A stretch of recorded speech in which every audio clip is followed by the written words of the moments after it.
Success isn't random. It follows a code.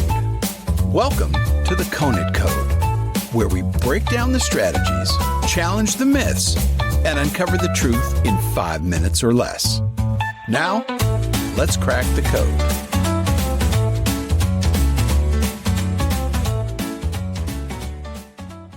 She didn't set out to change the beauty industry. In fact, if you'd asked her a decade earlier, she would have told you she had no grand ambitions at all. She was a stay-at-home mom, busy, exhausted, and always running late. Like so many other women, she had places to be and not nearly enough time to get ready. And every morning, she faced the same struggle. Her hair. Straightening, smoothing, curling, it was a full-time job on its own. One that usually ended with frustration, sweat, and a style that fell apart halfway through the day. Sound familiar? But here's the thing. This wasn't just any mom with a hairdryer. Before motherhood, she'd worked in the beauty industry. She knew how to do the perfect blowout. Friends started asking her for help. Then friends of friends. And before she knew it, she had a side hustle. Driving around Los Angeles, showing up at kitchens and bathrooms across the city, blow-drying hair for other busy moms. No cuts, no color, just blowouts. And that's when she noticed something strange. Everyone wanted it. Her phone was blowing up. She couldn't keep up with the demand. She was booked out for weeks. And as she drove from house to house, she kept thinking, why isn't there a place just for this? A place where women could walk in, get a great blowout, and walk out feeling amazing without breaking the bank or spending hours at a full-service salon.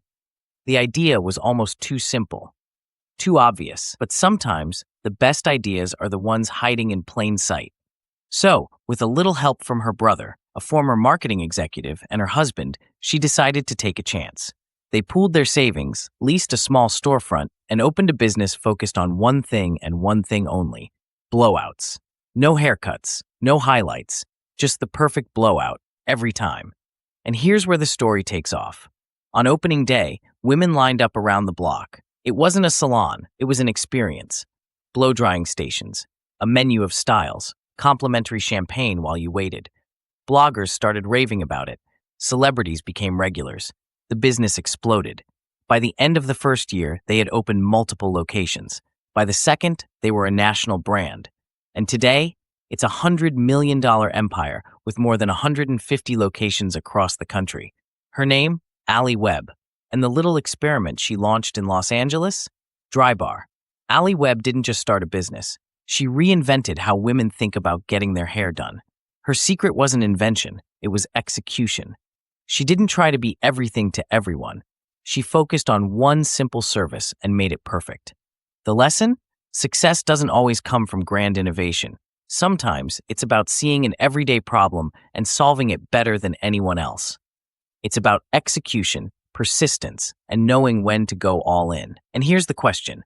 What everyday problem is sitting right in front of you, waiting to be solved?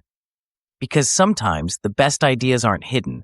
They're just waiting for the right person to see them. And that, my friends, is the Conant Code. That's it for this episode of the Conant Code. If you got something out of it, share it with a friend, follow the show, and leave a review on your favorite podcast platform. More insights, more strategies, and more code breaking coming soon. Until next time, keep thinking, keep building, and keep pushing forward.